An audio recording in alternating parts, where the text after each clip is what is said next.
Thanks for joining us today. You're listening to the International Moving Podcast, your guide to moving to another country, brought to you by SDC International Shipping, LA's finest. An international move is exciting. It's a time to start over, establish a new business, maybe reestablish family ties, or retire where your budget will do more for you. Or maybe just the weather is more to your liking. We hope you enjoyed today's episode, and if you have any questions about your international move, please give us a call at 888-779-3962. That's 888-779-3962. Hey everyone, this is Jim for SDC International Shipping. Great to be here with you today. Today I'm going to share with you some thoughts on international car shipping from the United States to another country. I think you're really going to enjoy this information, especially if this is something that you're considering doing in the not too distant future. Now each year, SDC International Shipping moves clients to locations all around the world. We're an established international car shipping company, and we're located in the Los Angeles area. Many of our customers find themselves moving for reasons like temporary work or studies, and we also send a large shipment for clients who are going to new retirement relocations as well.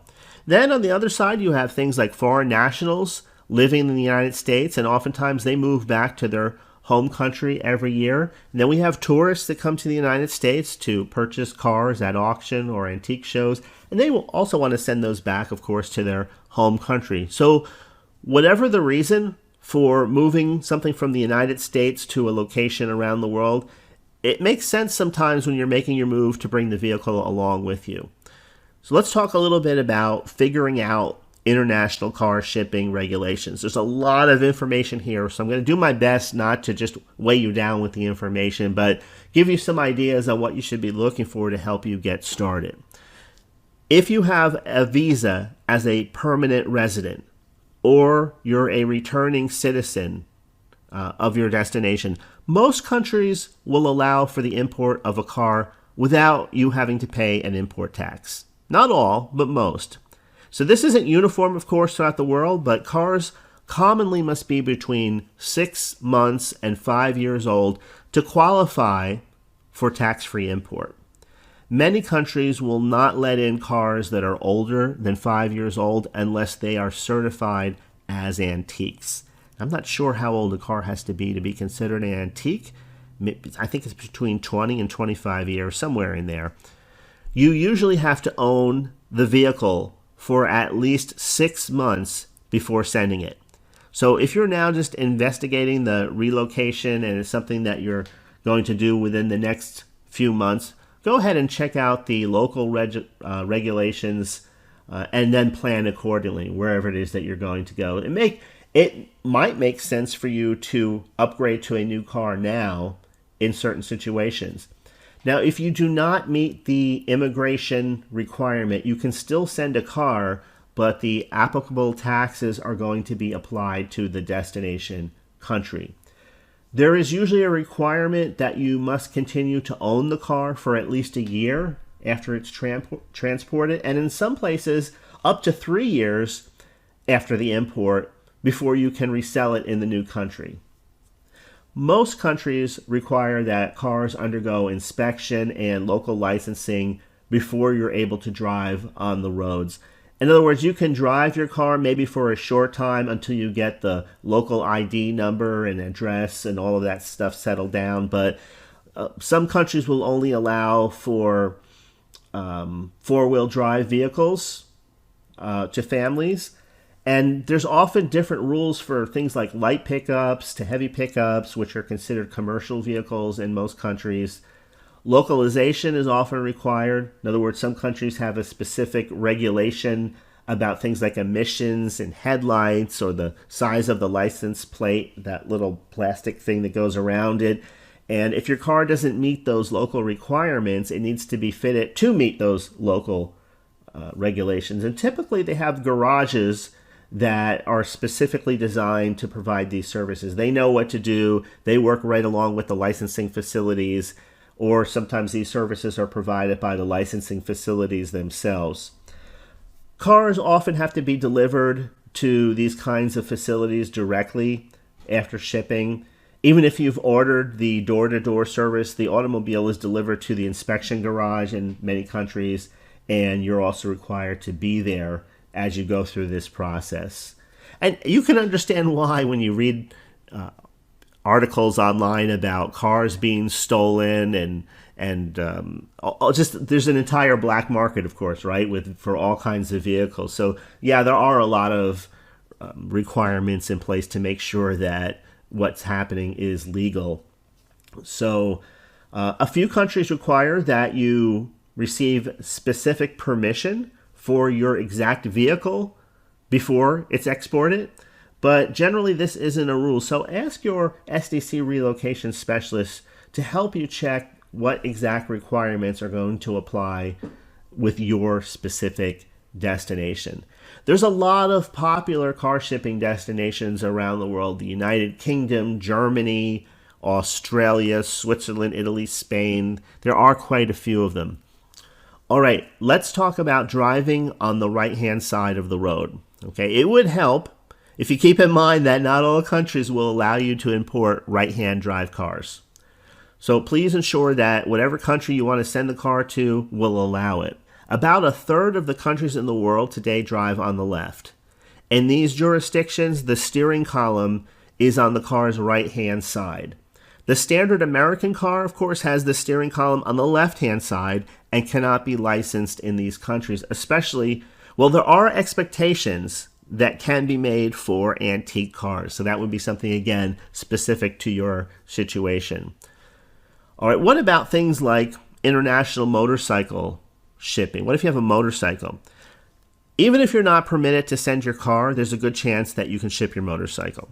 So remember that motorcycle controls are also inverted in some countries, but others still allow for it. Some countries will allow you to import both a motorcycle and a car, and this is not an issue for most families, as each returning citizen in a lot of countries can bring one vehicle with them if they're an adult. So if you have a household of 3 adults and 2 children, then there's the opportunity for 3 vehicles, 2 adults, 2 vehicles, and so on.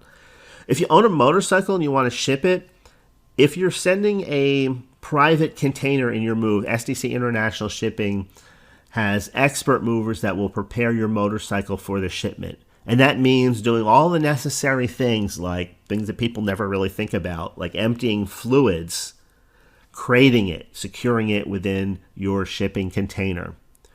Also, there are documents, of course, required for international car shipping.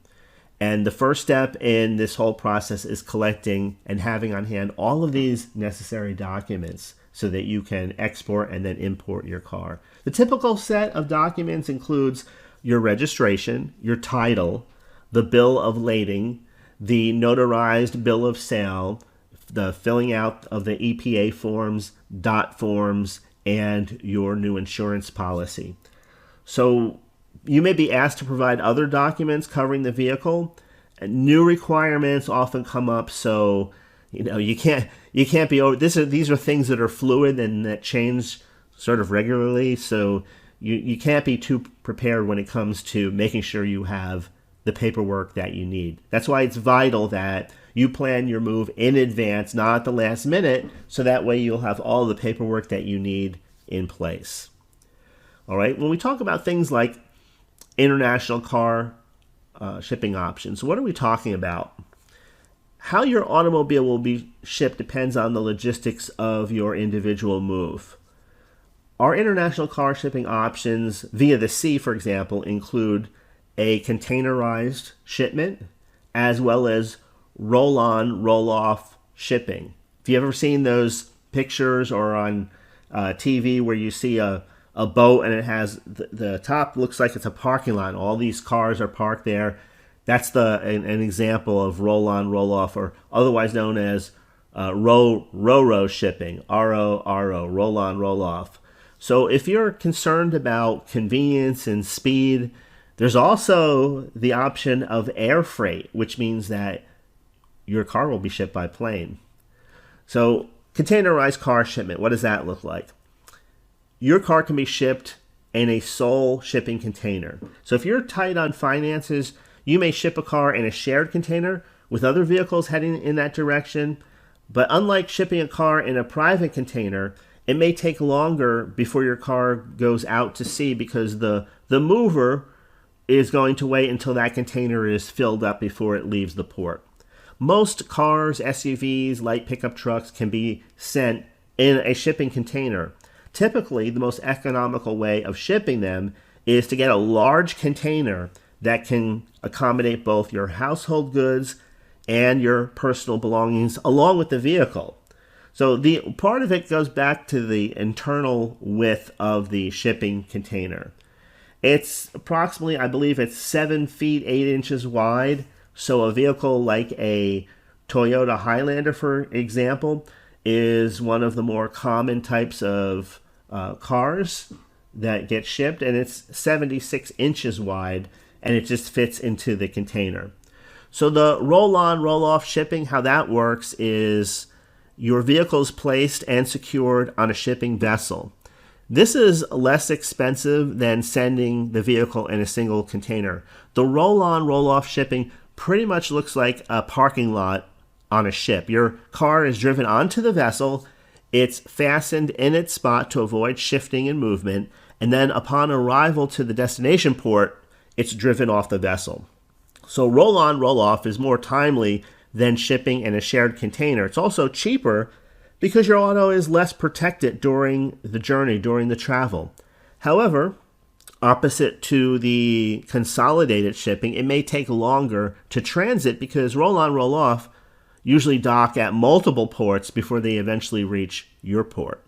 So we have articles about this on our website at sdcinternationalshipping.com. For example, roll-on, roll-off versus container shipping, which one is better for your car? You can go ahead and check that out.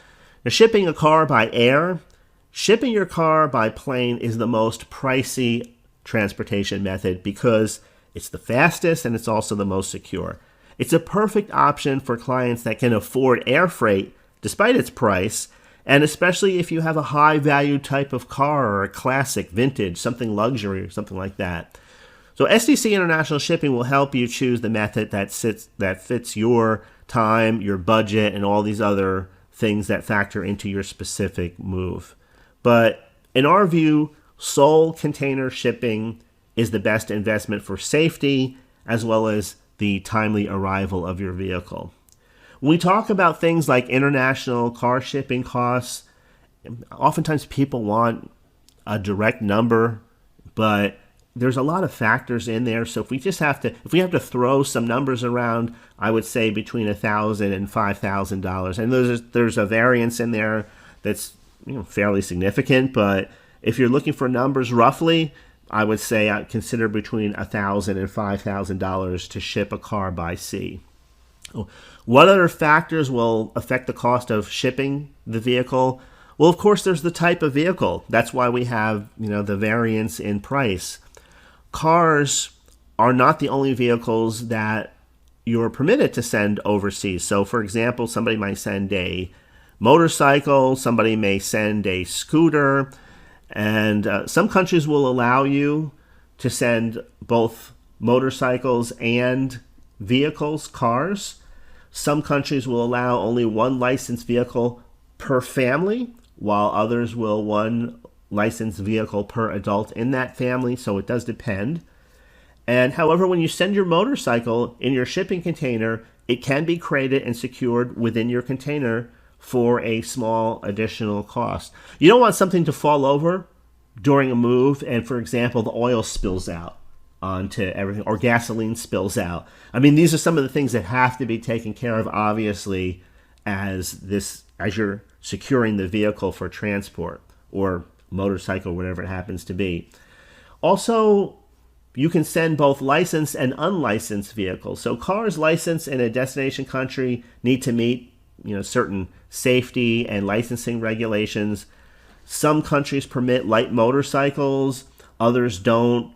In addition, you have things like ATVs, off-road motorcycles, snowmobiles, jet skis, motorized scooters, and they all require licensing in most countries. If they're licensed or titled in your state, you need to clear their title before you'll be able to send it overseas. In other words, you need to own it outright. Regardless of the licensing policy in your destination country, again, that's very important to remember. You need to clear the title, don't forget that, before sending it overseas. Boats can usually be dispatched on trailers, and their registration is generally done via a different type of government institution, ministry, facility, whatever label you want to put on it. So shipping methods. Most cars, SUVs, like pickups, trucks, they will, again, fit into a shipping container. If you're shopping for a new car, the measure is listed in the details of all new vehicles, sizes. So if you're planning to do some really detailed planning on your move, you might find that buying a new car 6 months before your move date would make the most sense. If this is something that you want to do, you want to purchase a vehicle that's newer and move it. Some SUVs, vans, and full-size pickups aren't going to fit into a shipping container. And these, along with things like RVs and boats and other oversized vehicles, get sent using the roll-on, roll-off method, where the vehicles are delivered using special ships, just for that type of transport.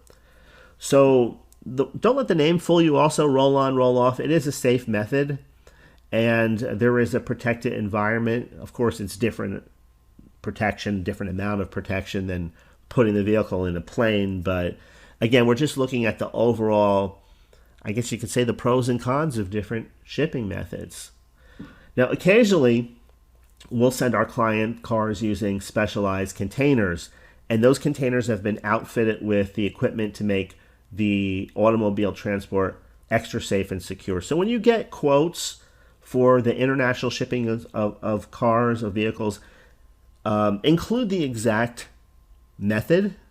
Ask for the exact method, details on the exact method. Sometimes cheap methods, like open containers, are used, but unfortunately, these open containers expose your vehicle to the natural elements, water, wind, and you just never know if there's going to be a storm or something like that during the time that your move is taking place. Okay, now when we look at things like the origin and the destination, where will your car be picked up? If you live close, let's say, to a major port, it's going to cost less. It's going to cost less than if you live way out in the country or in the mountain area or someplace like that, and they have to go out there and pick up the vehicle. So, and of course, if the car has to be, a car carrier has to travel hundreds of miles in the transport process. Now, sometimes you can bring your car directly to one of the warehouses or the ports, and that also will reduce the overall shipping costs. So that's the origin side of it. And the destination side, the cost of shipping a car is also going to depend on the destination, because usually not, but not always, the further away the destination, the costlier it's going to be. However, there are specific destinations where the laws of supply and demand will help reduce the cost, because there's just so many people in that same scenario. How can you reduce the cost of shipping a vehicle? I would say that the best way to reduce shipping costs is to send it as part of the household items that you're shipping. In other words, everything goes together, and you eliminate many of the intermediate steps when you send your car within your container. Many clients send a 20-foot container with their personal effects and household goods, and the container is large enough to hold all the furniture and personal interests that you'd find in a typical 3-bedroom house in the United States. However, the standard car requires for about 15 feet for its length, and it means that sending a car in your container, that's going to take up most of its room, and there may not be enough room in it for the remainder of your items. Or you can opt for a 40-foot container with an additional 15% cargo space with plenty of room for all of your belongings and your car. So shipping your car from some of the top ports, let's say New York, Los Angeles, or Miami, could also be more cost efficient than shipping from less popular departure ports. Now, other international car shipping costs, while sending a car to most locations, especially European ones, The additional costs will be associated with moving your car just from one country to another. But will also include the cost of legal fees for the services that must be performed to prepare your car for the export. In addition, you'll need to have your car's original title and license, along with a copy of your driver's license. And so all of these will be returned to you before you depart. And, also you just require these documents when you get to the destination point, when your car arrives. And then finally, there's the labor costs associated with moving the vehicle. All right, let's talk briefly about high taxes for CO2 emitting vehicles. It is what it is. Many European countries have recently imposed taxes on high CO2 emitting automobiles. And you may want to consider a hybrid if moving to places like France or Germany, for example. Safety equipment is usually not a problem, as you're sending a newer car. However, the cars again must be between 6 months to 5 years old on average when sending them to most destinations. Also, special permits. A handful of countries require that you obtain a specific permit for importing your car before sending it. Unfortunately, this is something that you would have to do yourself. So please review your shipping quotes very carefully. Depending on the country, your car may be delivered directly to the facility, and even if you send your vehicle within a private shipping container, your container is often opened at the port. The vehicle is removed for transportation to the licensing and inspection facility, and then the remainder of the contents will be delivered to your door. Marine insurance. We always recommend purchasing marine insurance to protect the car while it's in the open ocean. If your existing car insurance can't arrange that for you, then as a shipping company, we have this as an additional add-on service. Customs duty. Customs duty is a fee that you need to pay for shipping a car internationally. Some countries charge low fees and will check the port of the country you're relocating to inform you about their custom fees. Usually these taxes are calculated as a percentage of the car's value. Also, additional taxes and fees such as sales tax or processing costs may be applied, as your shipping company, of course, will tell you what to expect. You may have to be present. This is the last thing I want to leave here. And I know that sometimes as you're listening to this, it may sound overwhelming. So I know some people, they just decide that it's just better to sell their car before they leave. And it depends, again, on your particular circumstance. You may have a car that you're very much attached to. It has sentimental value to it. Or you just may have older cars and you think, it's just worth it buying in a new country when we get there. So you do have to be present when on the other side at the destination port where the vehicle is going to be delivered. Most countries demand that the car owner be present when the car passes through customs and vehicle inspection. Many require the owner's physical presence at very least at the review. So we will try and notify you as your mover as soon as we know about your car's customs clearance date. And if you're moving somewhere far away from the port, you may have to arrange to travel to the dock when your vehicle does arrive. All right. I think that does it for today's topic. I know we've covered a lot, and I hope this will help you get some more details to help you plan better as you go over the entire process. So until next time, this is Jim for SDC International Shipping. Thanks for being here, and I'll talk to you later. We hope you enjoyed today's episode. Thanks for listening. Whether you're relocating within the country or moving to the other side of the world, we're here to help from start to finish. Connect with us today at 888-779-3962. That's 888-779-3962.